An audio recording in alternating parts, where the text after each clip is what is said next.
I think there are two parts to this question. One, how do we organize? And then how does our organizing build power? We really try to organize around self interest as opposed to ideology. I think in this country, when you organize around ideology, you end up with a room full of people who have the same ideology as you. And we don't necessarily have enough of those people to win. For instance, when we go into trailer parks, a lot of people in trailer parks, their rents increase. Their trailer parks now owned by a corporate landlord.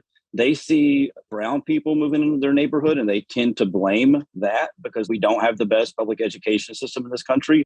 And people don't really have a way of explaining what's happening to them politically, but they are outraged. And so we try to connect directly to that outrage and then bring them into a base of people who don't necessarily look like them and then uncover their self-interest and get them to understand that they actually share the same self-interest as these people that they've been told that they're actually segregated from. Understanding that self-interest is really key.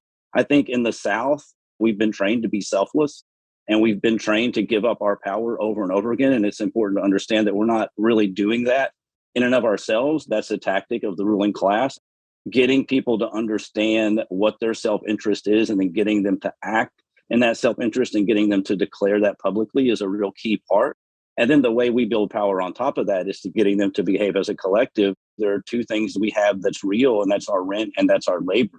I think the real potential of the tenant movement is that if we can build a large enough base across this country, there's a day when we can make the call for a national rent strike and bring this entire system crashing down and then dictate the demands that we actually want.